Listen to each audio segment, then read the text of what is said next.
오늘 욥기서는 어찌하여 의인이 고난을 당하는가, 또 악인이 형통한가, 그렇다면 하나님은 지금 살아계신가, 거기에 대한 질문을 답하고 있습니다. 동방의 의로운 부자였던 욥을 두고 그 욥의 고난이 찾아왔을 때 그 친구 3명이 찾아와서 위로를 하는, 또 변론을 하는, 그리고 하나님께서 나타나서 계시하는 그런 구성이 되어 있습니다. 이 본서를 통해서 하나님의 섭리는 오묘하며 또 절대적으로 선하다는 사실을 보여줄 뿐만 아니라 하나님께서는 절대 주권자이시기 때문에 우리 인간은 오직 그분 앞에 감사와 찬양을 돌릴 뿐이라는 사실을 명백히 교훈하고 있습니다. 그러나 이 사실을 방해하는 존재가 있습니다. 욥기서 1장 6절에서 12절에 나타난 사탄이죠. 성경에서만 밝히고 있습니다. 그래서 우리는 사탄의 전략을 알기만 해도 승리할 수 있습니다. 이 사탄은 천지가 창조된 그 처음부터 나타났습니다. 창세기 1장 2절에 흑암과 공허와 혼돈 속에서 그 존재를 나타내고 있습니다. 그리고 3장 5절에 아담과 하와를 무너뜨리기 위해서 뱀 속으로 들어가서 인간을 유혹하고 넘어뜨렸습니다. 6장 4절에서 5절에는 아무도 모르게 문화 속으로 파고들어서 사람들은 이게 발전하고 있구나 하지만 네피림 문화로 만들었습니다. 그 가운데 영혼과 마음과 정신을 빼앗아서 멸망으로 치닫게 만든 것이죠. 그래서 11장에 잘 하듯이 헛된 성공, 틀린 성공인 바벨탑을 쌓게 만듭니다. 그래서 사탄 보는 눈을 뜨지 못하면 중요한 것은 아무것도 볼 수 없습니다. 뉴에이지, 프리메이슨이 왜 저렇게 성공하고 있는지, 또 우상 숭배하는 사람들이 왜 저렇게 잘 나가는지, 과학과 기술은 발전하는데 왜 정신병은 더 늘어나는지 알 수가 없다는 말입니다. 그 정도가 아닙니다. 고린도후서 11장 14절에는 이 사탄은 광명의 천사로 나타납니다. 그리고 종교 속으로 파고듭니다. 바로 사도행전 13장, 16장, 19장에 무속, 점술, 우상으로 파고드는 것이죠. 이 사탄은 계시록 12장 1절에서 10절에 타락한 천사입니다. 그 말은 천사가 가지고 있던 모든 능력을 그대로 가지고 있다는 말입니다. 그런데 눈에는 보이지 않습니다. 그래서 많은 사람들이 또 성경을 믿지 않고 영적으로 어두운 사람이 사탄이 어디 있냐 이렇게 말합니다. 이 사탄은 에스겔서 28장 13절에 비파와 수금을 다루던 천사였습니다. 그래서 지금 음악으로 전 세계를 어지럽게 만들고 있는 것이죠. 또 고린도후서 4장 4절에서 5절에 세상 신이라고 합니다. 요한복음 16장 13절에는 세상 임금이라고 합니다. 지금 내가 살고 있는 이 땅, 우리 가정, 가문, 또 학교와 직장에 세상 신, 세상 임금으로 역할을 하고 있습니다. 당연히 하나님 백성인 우리와는 맞지 않습니다. 그래서 하나님께서 복음 주셔서 우리로 하여금 이 현장을 살려라고 보내신 것이죠.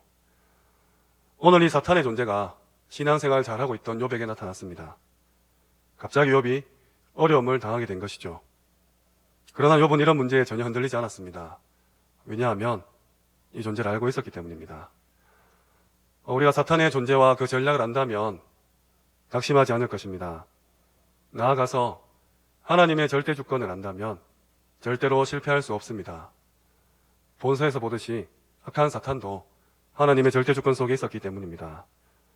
오늘 이 시간 욥의 인생을 통해서 내 인생에 역사하시는 하나님의 절대 주권을 확인하시고 또 확정하시기를 소원합니다. 첫 번째입니다.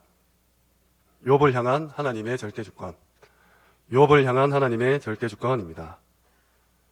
먼저 욥의 소유관입니다. 하나님을 경외했던 욥에게 악한 사탄이 공격합니다. 1장 9절에 보면 사탄이 하나님을 찾아와서 하는 말이 하나님이 욥을 축복했기 때문에 욥이 당신을 경배한다고 얘기합니다. 11절에 욥이 가진 소유물을 친다면 하나님을 배반할 거라고, 욕할 거라고 말했습니다. 하나님께서는 사탄에게 욥을 칠 것을 허락하십니다. 이때부터 욥의 고난이 시작됩니다. 15절에 보시면 스바 사람이 소와 나귀를 빼앗고 종들을 죽입니다. 16절에 하늘에서 불이 떨어져 양과 종들을 살라버립니다. 17절에 갈대아 사람이 낙타를 빼앗고 종들을 죽였습니다. 18절, 19절에 큰 바람이 불어와서 집이 무너져서 자녀들이 죽었습니다. 하루아침에 모든 재산을 잃어버리고 모든 자녀가 죽음을 맞이했습니다. 우리라면 어떻겠습니까? 원망있겠죠. 오늘 욥이 고백합니다. 욥은 겉옷을 찢고 머리를 밀고 땅에 엎드려서 예배드립니다. 21절에 내가 모태에서 알몸으로 나와서 한즉 또한 알몸이 그리로 돌아갈지라. 주신 이도 여호와시요 거두신 이도 여호와시니 여호와의 이름이 찬송을 받을지니라. 욥은 모든 일 앞에서 하나님께 원망하거나 불신앙하지 않았습니다.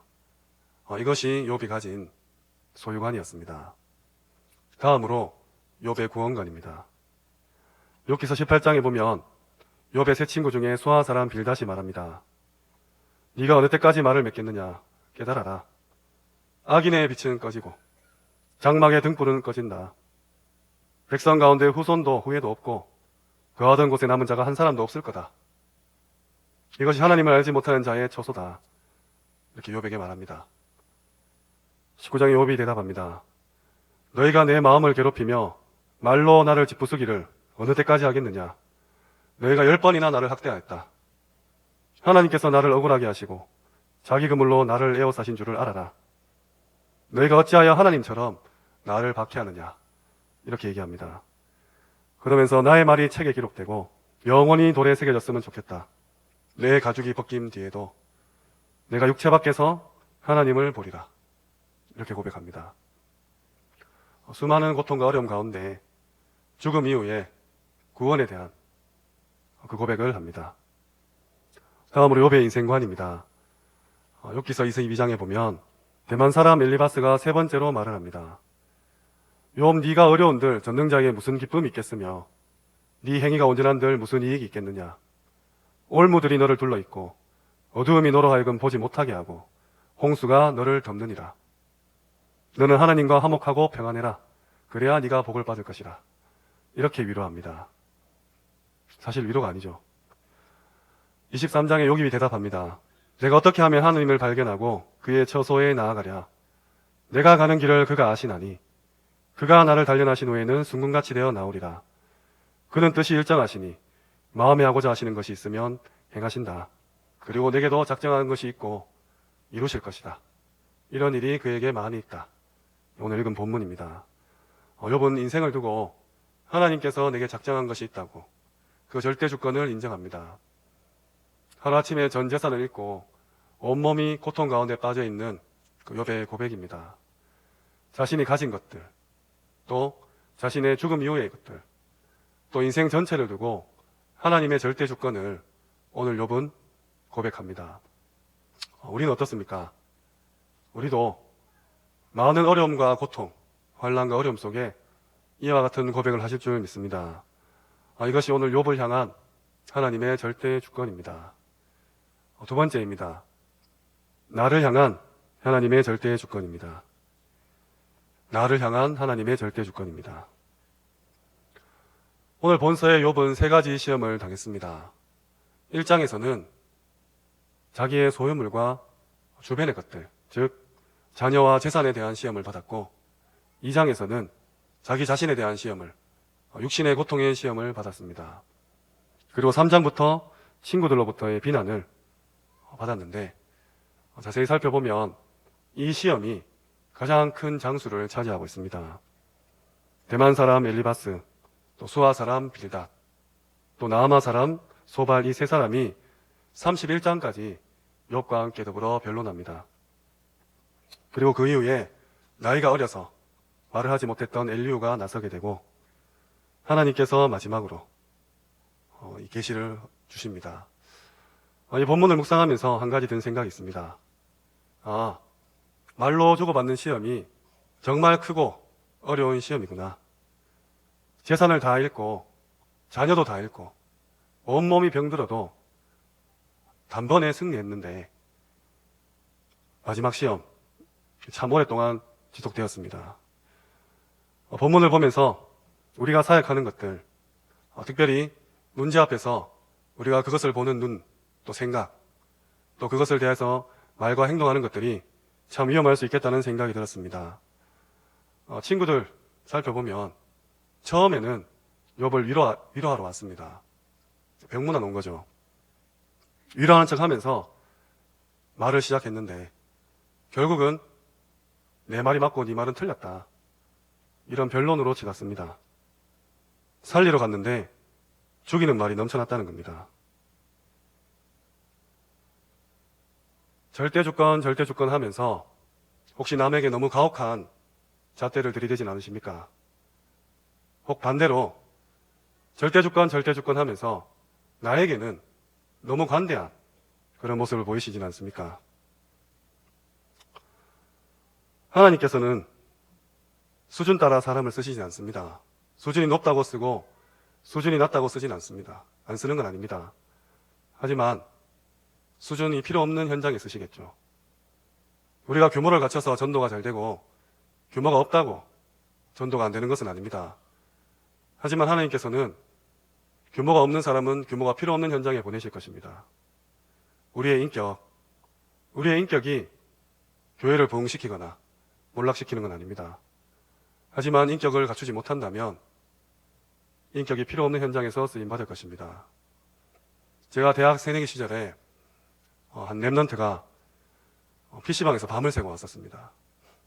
제가 대학 들어갈 때쯤만 해도 PC방이 그렇게 보급화되어 있지 않았기 때문에 랩런트가 밤새도록 게임한다는 것은 아무래도 조금 꺼림칙한 일이었습니다. 물론 지금은 그렇지 않죠. 그 친구가 이렇게 얘기했습니다. 하나님께서 힘주셔서 내가 PC방에서 밤샐 수 있었다. 기가 찼습니다. 또 다른 친구는 맥주를 마시면서 절대 주권 아이가 이렇게 하더라고요. 지금 술을 먹으면 지옥 가고 안 마시면 거룩하고 그런 얘기가 아닙니다. 절대 주권을 왜 거기 쓰냐는 말이죠. 제가 그 친구에게 아무데나 하나님 갖다 붙이지 마라 그랬습니다. 이 생각은 지금도 변함이 없습니다. 하나님을 남을 정죄하는 데 쓰거나 내 행위를 정당화하는 데 혹시 쓰고 있다면 고쳐야 됩니다. 지금 내게 문제가 왔습니까? 어떻게 해석하고 계십니까? 혹 내가 사역하고 있는 대상자에게 문제가 왔습니까? 어떻게 지도하고 계십니까? 나도 남도 하나님의 절대 조건 앞에 바로 서도록 도와주셔야 됩니다. 오늘 여호와께서 폭풍우 가운데 욥과 그 친구 엘리후에게 말씀하십니다. 하나씩 살펴보면서 하나님의 절대 조건에 대해서 묵상하기를 소원합니다. 하나님께서 말씀하십니다. 무지한 말로 생각을 어둡게 하는 자가 누구냐? 내가 네게 묻는 것을 대답할지니라. 내가 땅에 기초를 놓을 때에 너는 어디에 있었느냐? 네가 깨달아 알았거든 말할지니라.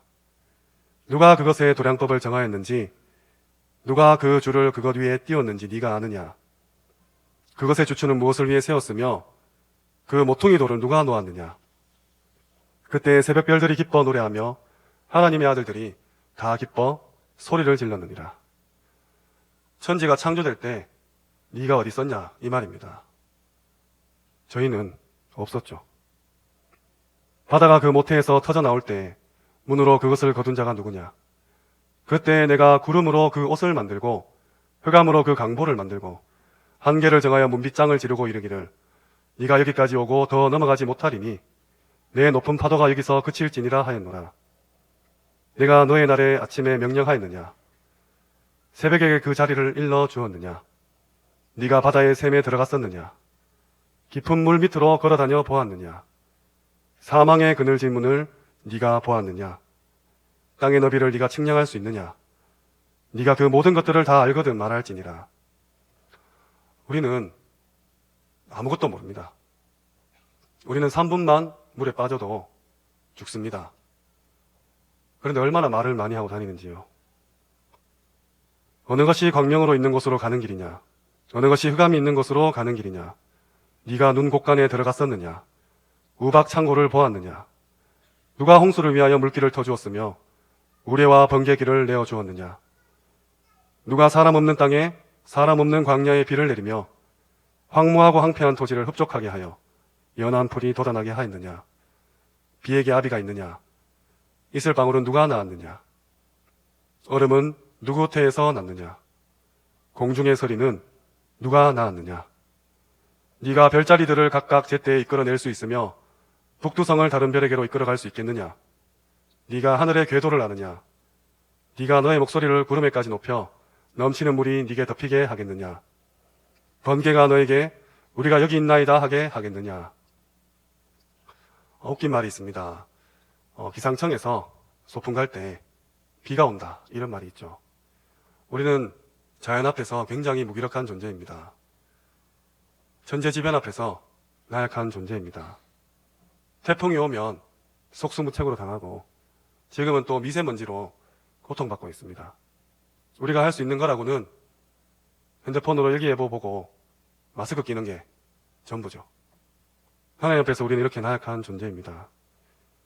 네가 사자를 위하여 먹이를 사냥하겠느냐? 젊은 사자의 식욕을 채우겠느냐? 사한 염소가 새끼 치는 때를 네가 아느냐? 한 사슴이 새끼 낳는 것을 네가 본 적이 있느냐? 누가 들나귀를 놓아 자유롭게 하였느냐? 누가 빠른 나귀에 매인 것을 풀었느냐? 말의 힘을 네가 주었느냐? 그 목에 흩날리는 갈기를 네가 입혔느냐? 내가 떠올라서 날개를 펼쳐 남쪽으로 향하는 것이 어찌 너의 지혜로 말미암으이냐? 독수리가 공중에 떠서 높은 곳에 보금자리를 만드는 것이 어찌 너의 명령을 따름이냐? 그것이 낭떠러지에 집을 지으며 뾰족한 바위 끝이나 험준한 데서 사느니라. 하나님께서 수많은 피조물을 지으셨습니다. 우리는 때때로 이 피조물보다 훨씬 더 나약한 육신을 가지고 있죠. 그리고 저 깊은 정글이나 심해 속 어떤 생물이 있는지 알지도 못합니다. 우주가 어떻게 창조되고 얼마나 넓은지 과학기술이 발전했지만 아직 밝혀내지 못하고 있습니다. 하나님께서 만든 것도 우리가 알지 못하는데 우리가 감히 하나님을 헤아리고 있는 것이죠. 어떤 한 사람이 하나님이 어딨냐 내게 보여라 했답니다. 그래서 옆에 있는 성도가 저 태양을 한번 바라봐라. 볼 수가 없죠. 저걸 어떻게 보냐고. 니는 하나님이 만드신 태양도 못 보면서 어떻게 하나님을 보려 하느냐. 또 어떤 한 사람은 바닷가 모래사장에서 구덩이를 파고 바닷물을 옮기고 있었답니다.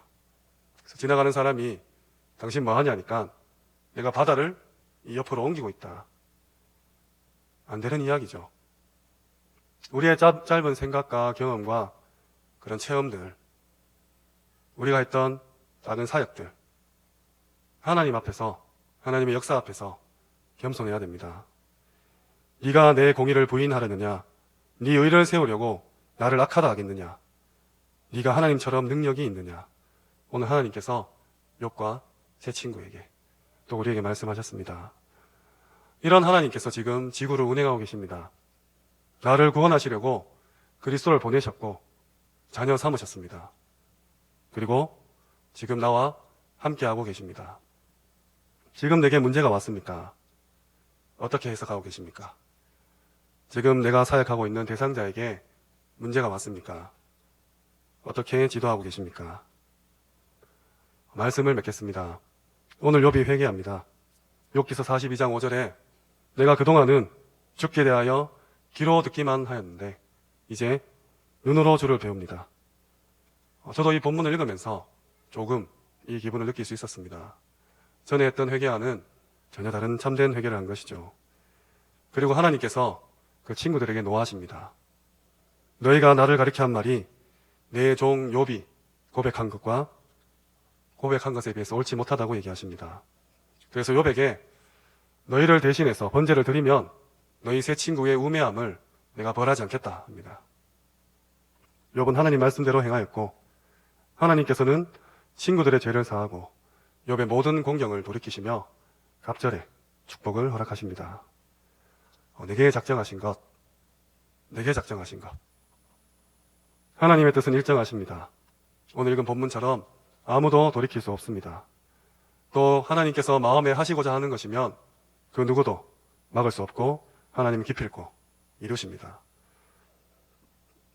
그 하나님께서 지금 나에게 작정한 것이 있음을 아셔야 됩니다. 또 이런 일이 그에게 많다고 했습니다. 그러면 하나님께서 우리에게 고난을 주셔서 그 고난을 통과해야 우리가 이 축복을 받는 것입니까? 고생을 실컷 하고 그것을 참고 견뎌야 이 응답을 주십니까? 그렇지 않습니다. 죄를 지어 고난을 받는 자든 아무 이유 없이 고난받는 자든 세상의 모든 인생은 어떤 환경에 처하든지 하나님의 절대 주권 인정하고 하나님을 바라보아야 합니다. 이 사실을 악한 사탄이 방해합니다. 우리의 관계나 감정을 통해서 혹 내 경제와 생활을 통해서 교묘하게 속입니다. 아니면 내 수준과 경험을 통해서 놓치게 만듭니다. 그때 명령하시기 바랍니다. 오직 강단 구절처럼 사탄아 물러가라 고백하시기 바랍니다. 우리가 문제를 당했을 때나 어떠한 중요한 일을 풀어나갈 때 성경 전체를 보고 내 인생 전체를 보시기 바랍니다.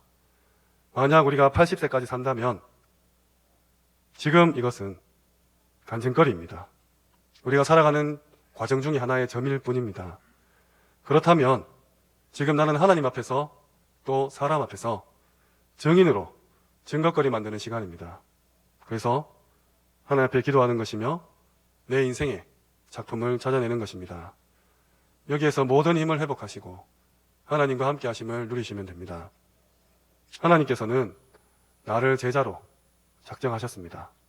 모태에 짓기 전에 이미 작정하셨습니다. 남은 삶은 제자 세우고 제사 파송해라고 그렇게 작정하셨습니다. 오직 그리스도로 결론 나도록 작정하셨고 오직 하나님 나라 이루도록 작정하셨습니다. 오직 성령으로 237개의 나라 살리는 이방인의 뜰로 작정하셨습니다. 그리고 이를 후대가 그대로 계승하도록 또 작정하셨습니다. 주님 오시는 그날까지 이 운동이 변질되지 않도록 작정하셨습니다. 그리고 이 작정은 하나님 당신께서 친히 이루실 것입니다. 절대 주권으로 또 강권적으로 불가항력적으로 이루실 것입니다. 이런 일이 그에게 많이 있느니라.